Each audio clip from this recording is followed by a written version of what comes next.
स्थिर सुखमासनम आसन, शरीर की जो स्थिति है उसे स्थिरता पूर्वक सुखपूर्वक हो, वह आसन कहलाती है। यानी कि हम किसी भी आसन में बैठें, लेकिन ऐसा ना हो कि पता लगा हम पद्मासन में बैठे और फिर 2 सेकंड में इधर उधर, तो वो स्थिरता आनी, उसके अंदर स्थिरता आनी चाहिए। तो इसीलिए उन्होंने कहा स्थिर सुखमासनम, कि शरीर की वह स्थिति जिसमें आप आरामदेह अवस्था में स्थिर पूर्वक बैठ सकें, वो क्या होगी? आसन, वह होगा आसन। ठीक है। अब इसमें जो है आसन के बारे में हमने पहले भी बताया था थोड़ा सा। क्या बताया था? कि आसन के कौन कौन से प्रकार हैं। तो आसन का प्रकार है सबसे पहले संवर्धनात्मक, यानी कि संवर्धनात्मक में हुआ कि आप जो है व्यायाम की तरह किए जाने वाले आसन इसके अंतर्गत आते हैं। जैसे सूर्य नमस्कार के अंदर आने वाले आसन तेज से जो करते हैं। उसके बाद दूसरी की स्थिति क्या थी? ध्यानात्मक आसन, पद्मासन, स्वास्तिक आसन, सिद्धासन, ठीक है, और सुखासन। तो ये हुए ध्यानात्मक आसन। ठीक। अब इसके बाद तीसरा हुआ विश्रामात्मक आसन, विश्राम वाली अवस्था वाले आसन। तो विश्राम वाली अवस्था वाले आसन कौन से हुए? बालासन, शवासन और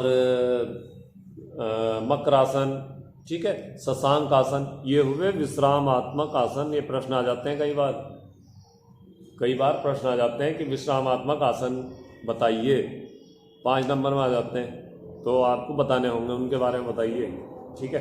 तो वो हो गए विश्रामात्मक आसन। उसके बाद क्या हुआ? फिर हुआ प्राणायाम। प्राणायाम बताया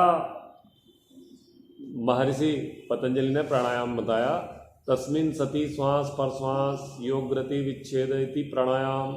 यानी कि जो सांसों की गति है उसको रोकना, जो हम इनहेल एक्सेल कर रहे हैं इसको रोकना ही प्राणायाम है। प्राणायाम क्या है? 2 शब्दों से मिलकर बना। नंबर 1 प्राण प्लस आयाम। हाँ, प्राण प्लस आयाम। तो प्राण हुआ जीवनी शक्ति, आयाम हुआ ठहराव, नियंत्रण, है नहीं, नियमन करना। तो ये हो गया आपका प्राणायाम, यानी कि जीवनी शक्ति पर नियंत्रण करना, श्वासों के द्वारा रोकना श्वासों को, वह प्राणायाम हो गया। ठीक। अब ये 3 महर्षि पतंजलि ने 4 प्रकार बताए। अभ्यांतरवर्ती प्राणायाम, श्वास अंदर लिया और अंदर रोक दिया। उसके बाद बाह्यवर्ती प्राणायाम, श्वास को बाहर छोड़ा और बाहर रोक दिया। है 4 प्रकार बताए महर्षि पतंजलि ने। अभ्यांतरवर्ती, बाह्यवर्ती और स्तंभवर्ती, बाह्याभ्यांतर विषयाक्षेपी प्राणायाम। ठीक है। तो नंबर 1 अभ्यांतरवर्ती, अंदर की ओर सांस लिया और श्वास को अंदर रोक दिया। उसके बाद बाह्यवर्ती, बाहर की ओर श्वास छोड़ा और वहीं पर उसको होल्ड कर दिया। ठीक है। तो ये हुआ बाह्यवर्ती। अब स्तंभवर्ती, जब हम प्राणायाम कंटिन्यू करते हैं, जब लगातार हम प्राणायाम को करते रहते हैं, तो उस समय पे हमारी जो स्थिति बनती है, श्वास लेने और छोड़ने की स्थिति हमारी नहीं रहती, यानी कि वहाँ पे श्वास रुक जाता है। तो उसे क्या कहते हैं?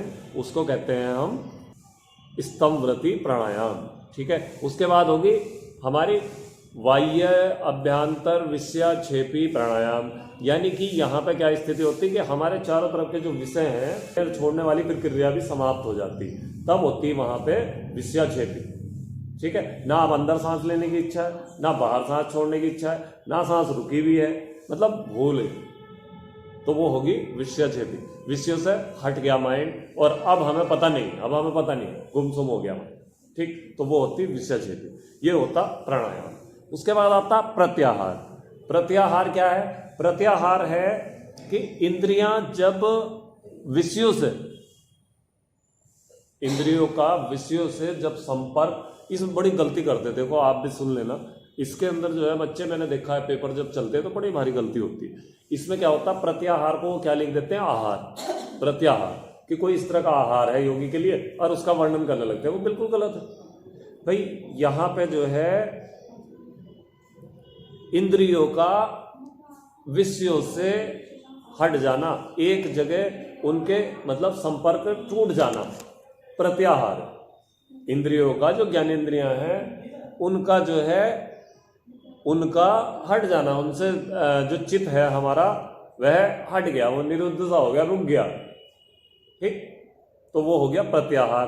धारणा, धारणा कहीं पर चित्त का, किसी एक जगह पर चित्त का बंध जाना, किसी एक जगह पर चित्त का बंध जाना, धारणा, ठीक है। धारणा विषयों से हट गया, विषयों से कहां हटा, आपका प्रत्याहार में हट गया चित्त। और धारणा में क्या हुआ कि चित्त किसी एक जगह पे रुक गया, चित्त को किसी एक विशेष स्थान पर रोक देना, धारणा। ध्यान दो हो गए, एक ध्यान करने वाला हो गया और एक जिसका कर रहे हैं, ठीक है। तो अब इस जगह पे क्या स्थिति होगी कि जिसका ध्यान हम कर रहे हैं उसमें लीन हो जाना, उसमें ध्यान एकाग्र हो जाना, मन उसमें एकाग्र हो जाना, ध्यान कहलाता। अब बाकी तो महर्षि घिरण्य ने अलग बताए हैं, है नहीं, और वो तो फिर विस्तार में चर्चा है। महर्षि घिरण्य ने उनका ज्योतिर्ध्यान, सूक्ष्म ध्यान, स्थूल ध्यान, ठीक है, अलग अलग ध्यान का वर्णन हुआ, तो सबने अलग अलग उसकी चर्चा की है क्या, सब वहीं पहुंचना समाधि में। तो इन्होंने यहाँ महर्षि पतंजलि ने समाधि में पहुंचने तक का रास्ता बताया है। समाधि क्या है, लास्ट है, लास्ट स्टेज समाधि है कि जब हम ध्यान की अवस्था से ऊपर आते हैं, अब ध्यान लीन हो गया, तब हमें वो जो परम अवस्था है, जो मोक्ष की अवस्था कही गई है, तब वो समाधि की अवस्था, मोक्ष की अवस्था किसमें गई है, गीता में। गीता में मोक्ष बताया है, बौद्ध दर्शन में निर्वाण बताया है, ठीक है। पतंजलि योग सूत्र में समाधि बताई है, एक दो जगह और भी कुछ अलग अलग वर्णन है नामों का। तो समाधि की अवस्था वही है, राजयोग जैसे उन्होंने बताया है, हठ योग में राजयोग बताया, ऐसे ही। तो इन्होंने क्या बताया महर्षि पतंजलि ने कि समाधि की वह अवस्था है जो परम अवस्था है, इसमें जो जीव है वह परम तत्व को प्राप्त हो जाता है, परम तत्व की प्राप्ति ही समाधि है, ठीक है। तो ये हुआ हमारा अष्टांग योग, ठीक हो गया, क्लियर। चलिए।